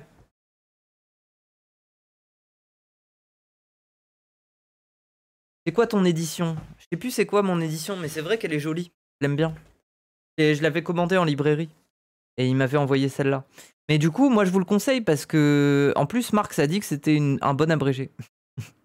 À l'époque où Cafiero l'a fait, Marx a dit « Oui, c'est bien, lisez ça. » Seigneur, conduisant à la J'ai vu une adaptation manga du Capital. Des ressources anciennement utilisées par tous, commence... Regarde sur le bouquin. Édition Le Chien Rouge. Ça doit être bien... bien un art, ça, non? Très joli bouquin, je suis content. Bel objet, je suis content de l'avoir dans ma bibliothèque. Vous voyez, je parle comme une bourgeoise culturelle. Je suis très heureuse d'avoir cette édition dans ma bibliothèque. Regardez la reliure. Regardez les tons qui ont été choisis à l'impression, c'est magnifique. À être appropriés par les seigneurs, conduisant à la séparation concrète entre les biens de production et ceux qui les utilisent pour produire. Prête pour Paris, ouais. Ou encore la privatisation de biens communs comme les terres et les forêts.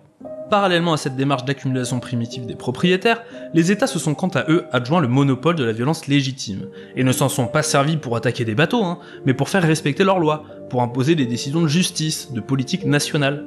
Dans les faits et historiquement, ces lois ont principalement permis aux détenteurs de ces capitaux primitivement appropriés de consacrer leurs droits de propriété. Et c'est intéressant du coup avec l'histoire des enclosures, parce que c'est vrai que ça a commencé à diviser un peu les pouvoirs. Tu avais les entrepreneurs privés, alors bien évidemment à l'époque c'était aussi beaucoup d'aristocrates, qui se lançaient dans l'aventure de la production de moutons à grande échelle, et je crois que même il y a une noble qui a carrément, il y a toute une région entière qu'elle a expropriée et elle a fait que des moutons. Je crois qu'il y a un truc comme ça, un truc immense. Elle fait une production immense juste pour elle, personnellement.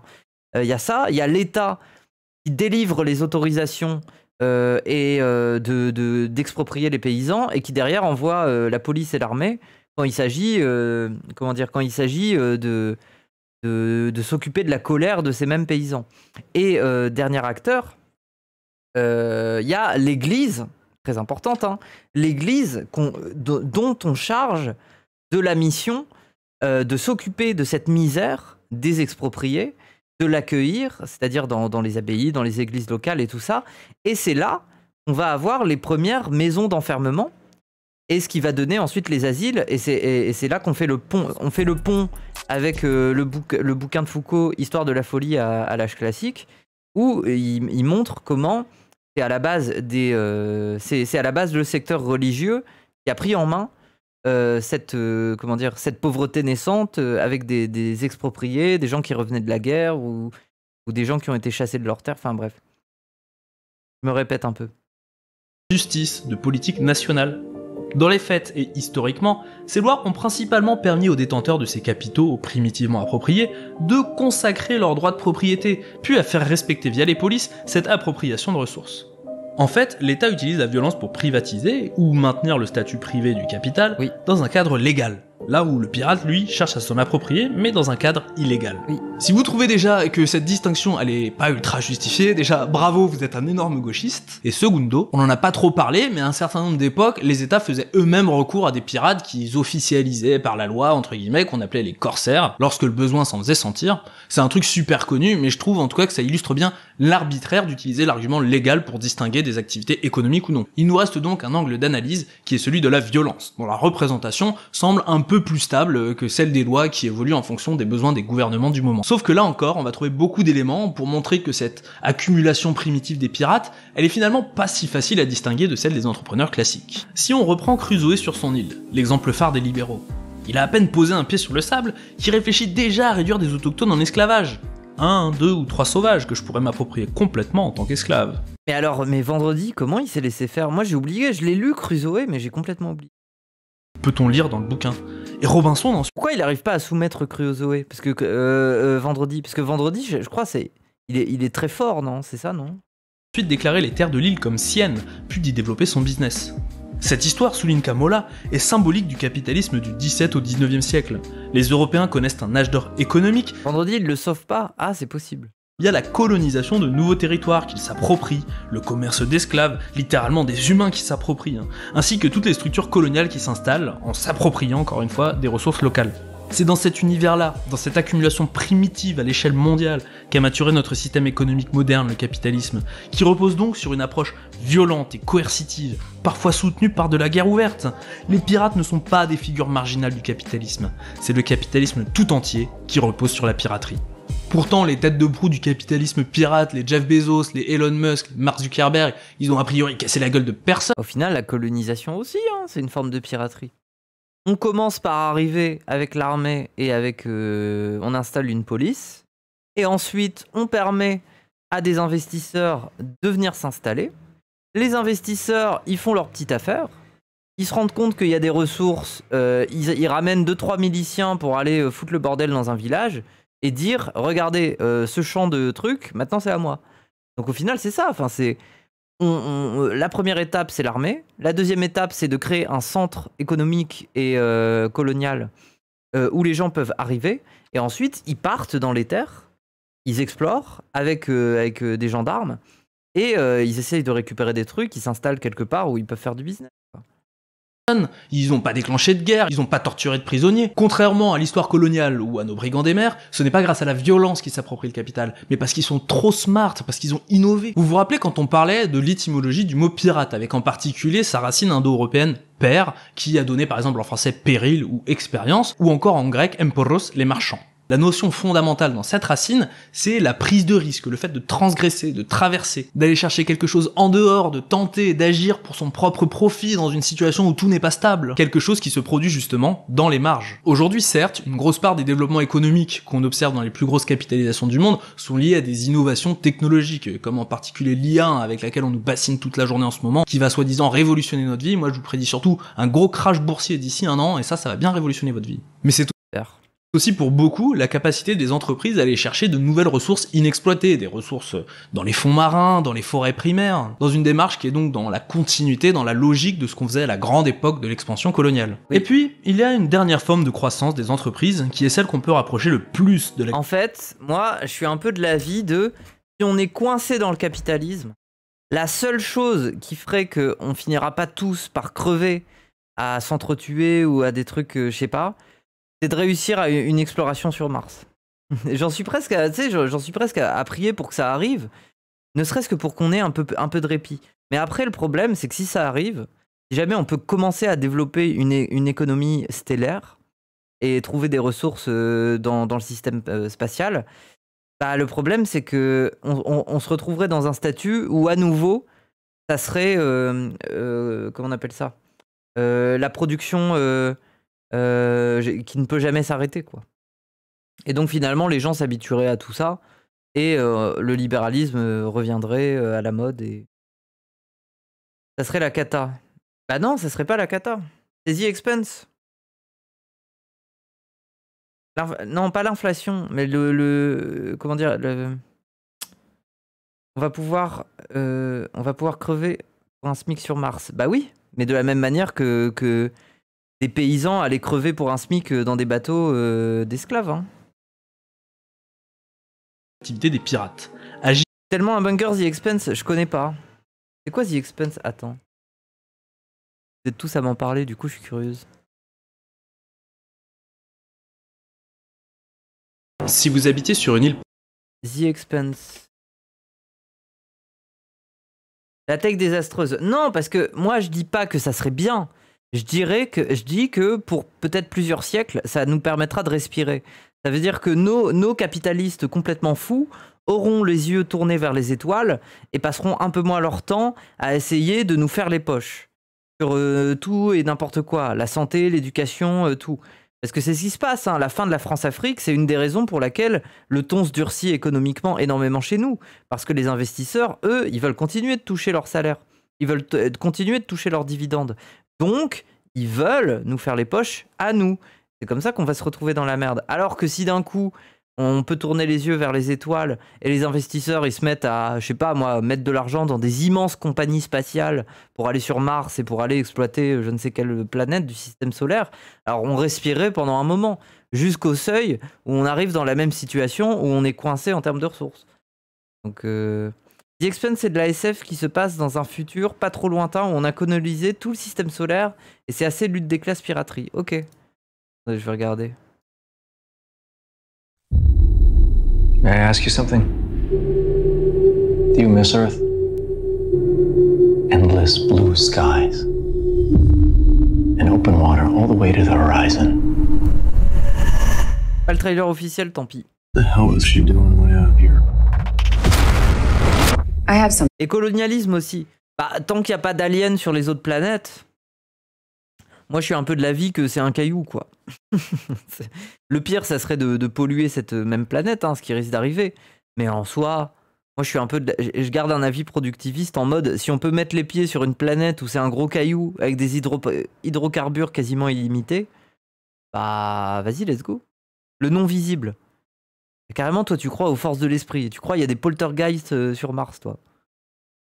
Non, mais s'il y a des aliens, par contre, oui, je vais commencer à être anticolonialiste. Laissez les aliens tranquilles.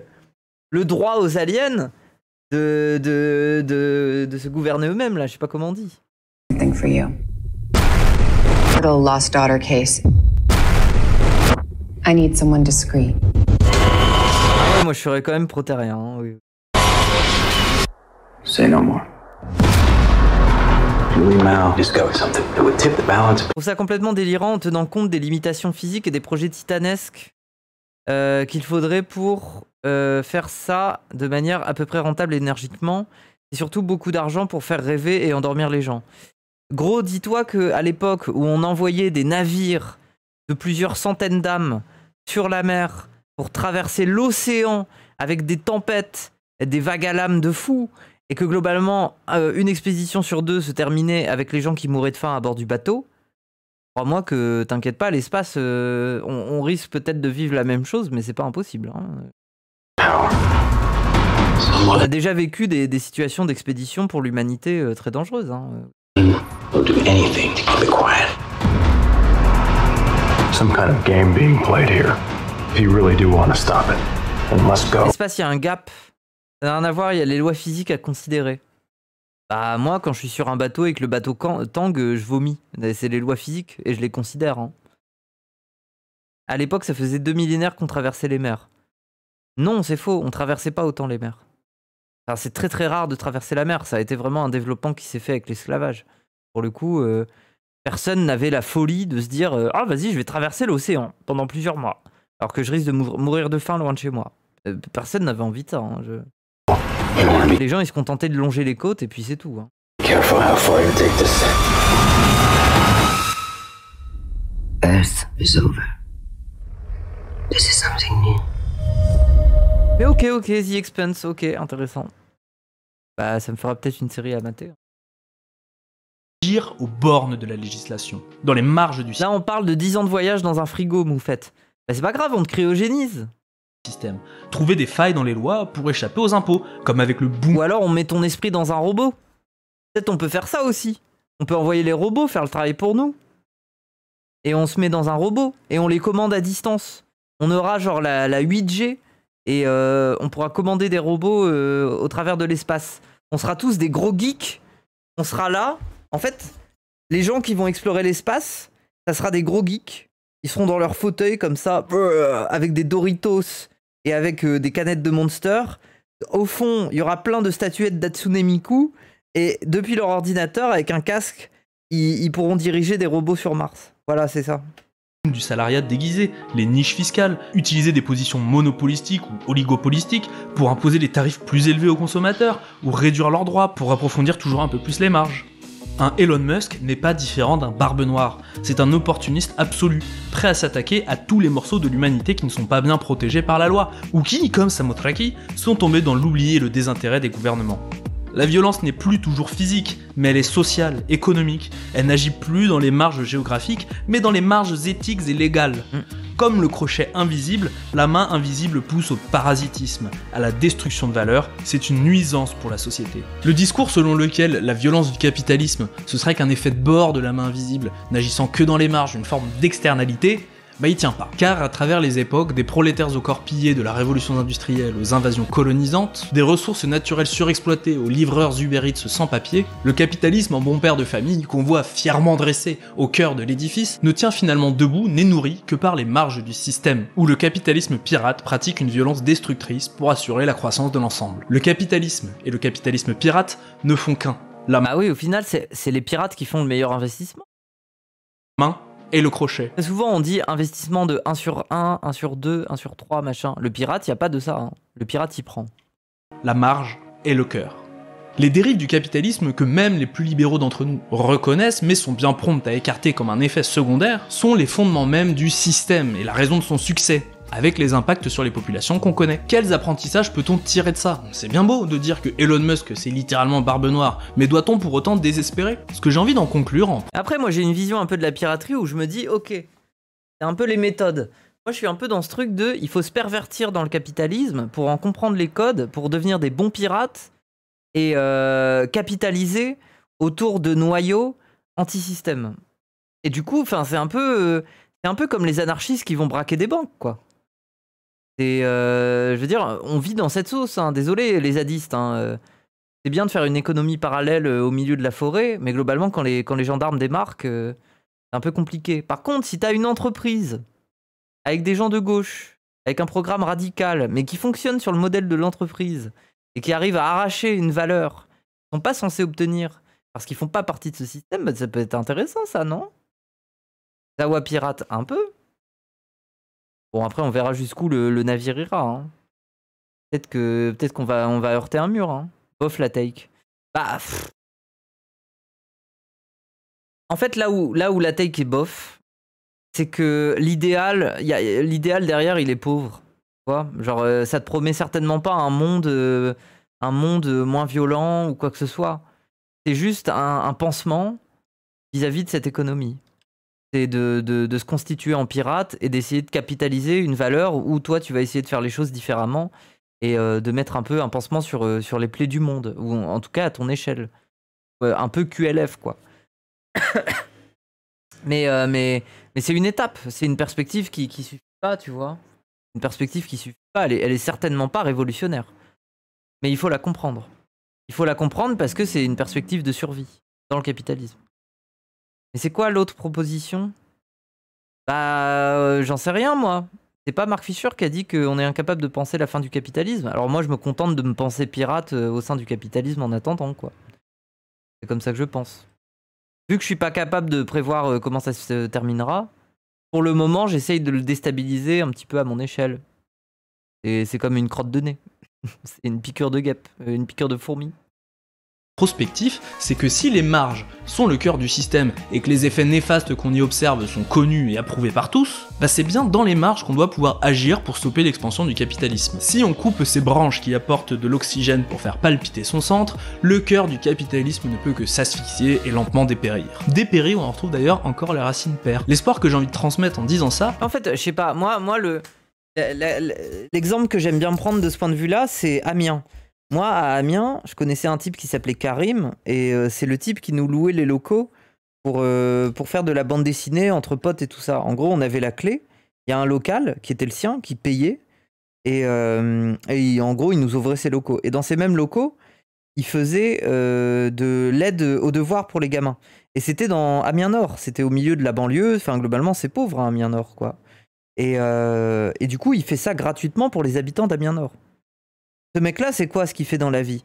Ce mec-là, il a racheté plusieurs restos dans Amiens, des pizzerias, et il a ouvert des pizzerias, et du coup, il fait sensiblement exactement la même chose que tous les fast-food, à savoir faire des pizzas. Alors peut-être qu'il le fait de manière un peu plus stylée, genre en mode... typiquement, chez lui, les pizzas, la deuxième pizza est gratuite quand on achète une, tu vois. Enfin, c'est un peu plus alléchant que quand tu vas te ruiner au McDo. Ok.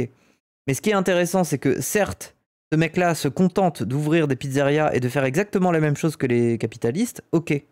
Mais au bout du compte, c'est ce type-là, à Amiens, qui détient des restaurants, et pas McDo. Et pas Pizza Hut, et pas des grosses chaînes. C'est ce gars, avec ses 2-3 petites pizzerias, qui arrive à tenir un peu le business de la pizza à Amiens.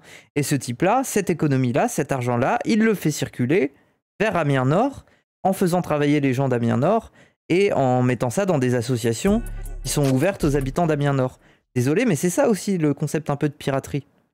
Merci Rose et Chevalier. C'est ça le communisme réel, la vérité? Non, pas du tout. Ça n'est pas du communisme. Pas du tout. Ce mec-là, c'est un investisseur aux dents longues qui arrêtait pas de parler du fait qu'il voulait aller ouvrir aussi une pizzeria à Dubaï. Alors, bien évidemment que c'est ça dans sa tête.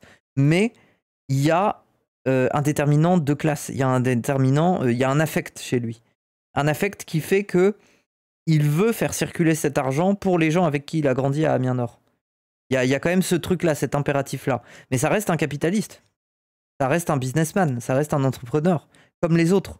Mais la différence, c'est qu'en soi, par rapport à ses origines et par rapport à ce qu'il fait de son argent, il est déjà un peu en dehors du... Il est un peu déjà marginal, en quelque sorte. Parce qu'il ne se contente pas d'être un accumulateur et de faire rester ça entre les mains de sa famille, comme peuvent le faire des grands bourgeois et tout ça. Non, non.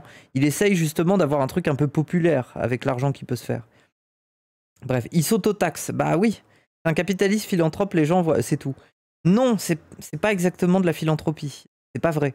Parce que la philanthropie, c'est quand tu décides à un moment de faire vœu public, image publique de ta charité.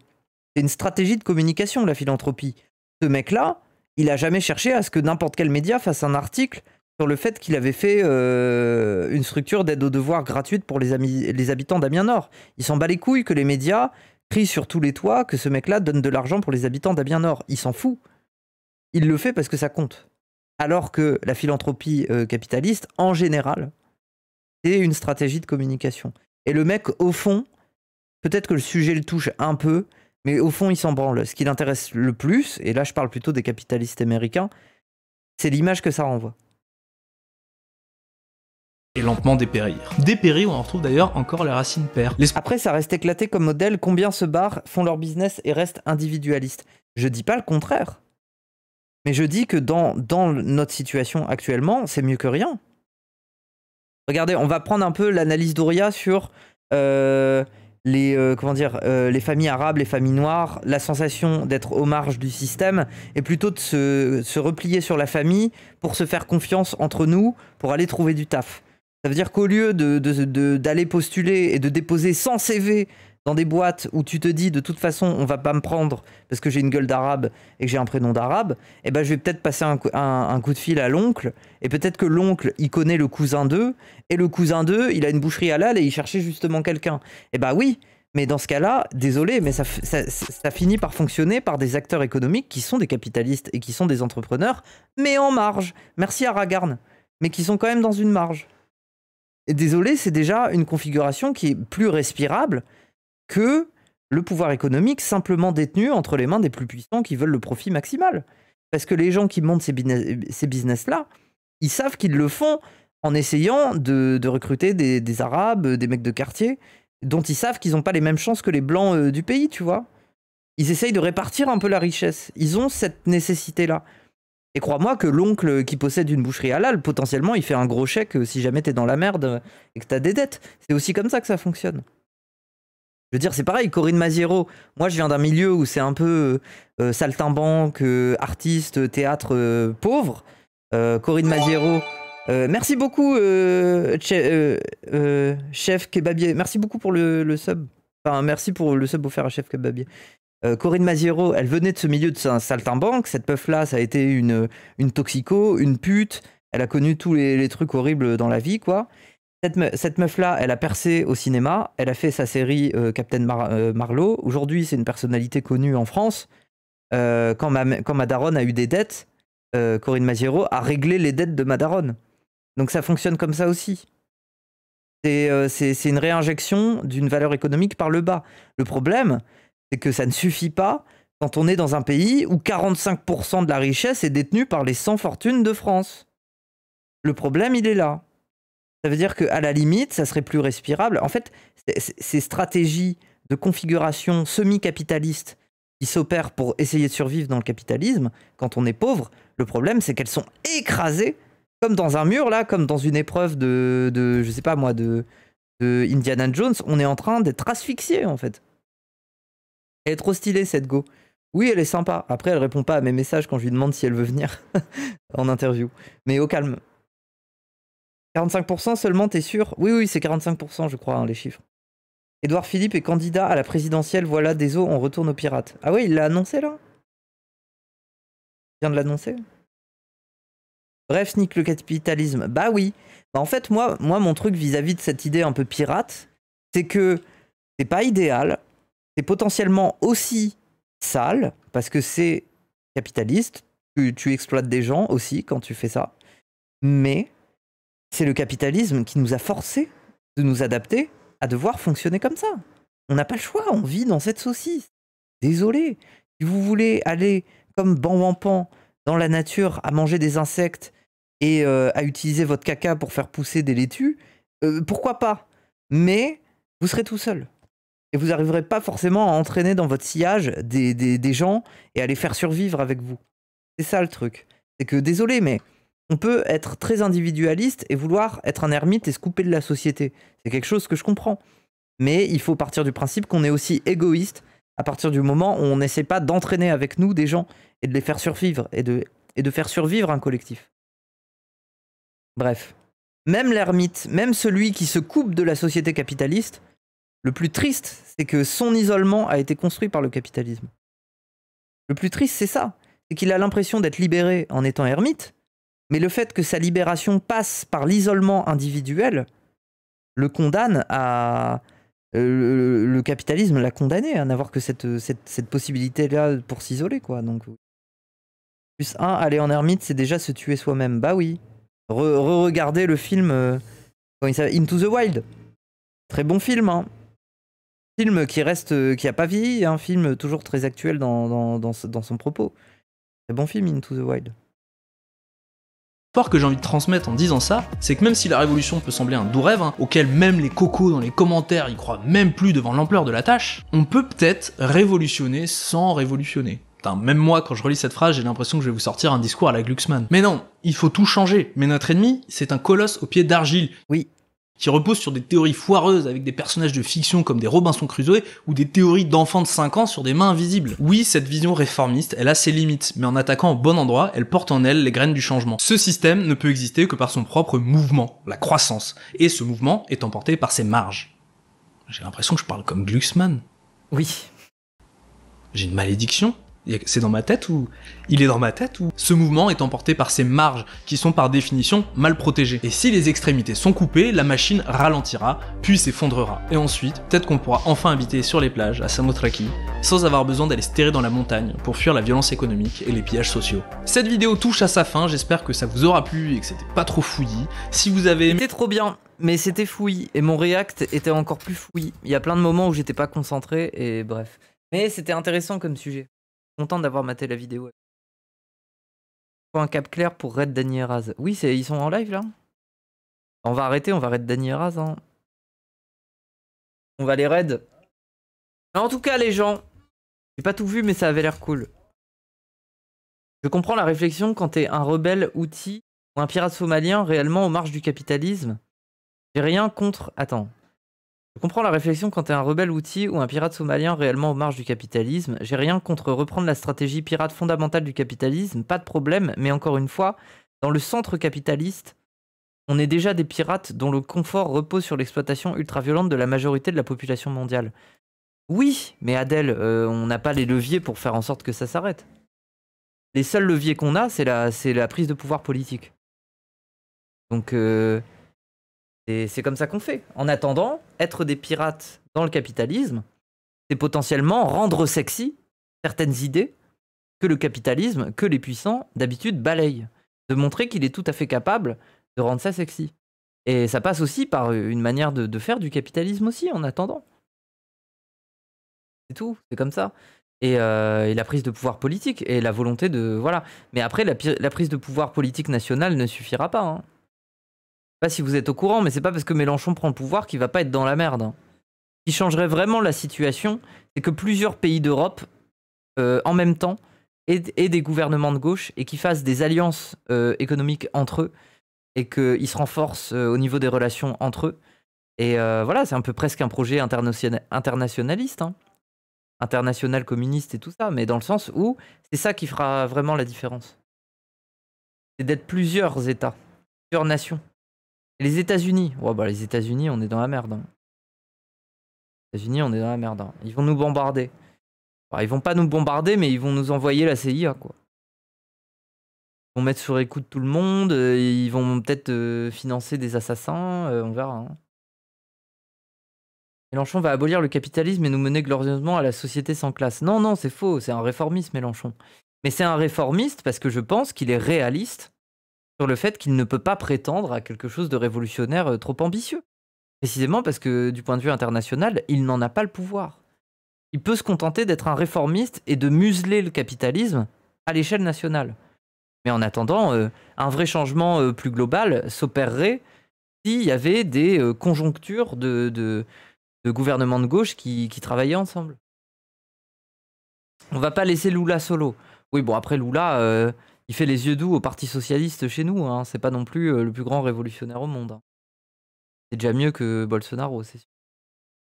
On a déjà Glucksmann envoyé par les ricains. C'est vrai, oui. En vrai, l'alliance en Afrique, là, ça va peut-être modifier un peu, même si j'y crois peu. Moi, j'y crois pas trop. Oui, c'est encore très frais, hein, tout ça. Et rien qu'avec son réformisme, il est mis au banc de la politique, donc bon, bah oui. C'est horrible, hein. C'est horrible de constater la victoire des néolibéraux, de voir à quel point ils ont changé les mentalités de telle manière que la moindre mesure de gauche, ça devienne prisme dans l'esprit des gens. Hein. On est tellement loin de l'époque du Parti communiste. C'est ouf la puissance du truc, oui. Ah oui, mais c'est pour ça qu'on dit on aura de se bagarrer quand même. On doit pas s'arrêter. Et au pire, si on fait le travail et que ça ne mène à rien, c'est pas grave, on fera le travail pour les autres, pour les générations futures. C'est comme ça que ça fonctionne, hein. Des fois, à gauche, t'as l'impression de faire un taf qui n'offre absolument aucun fruit. Mais tu l'as fait pour ceux qui potentiellement un jour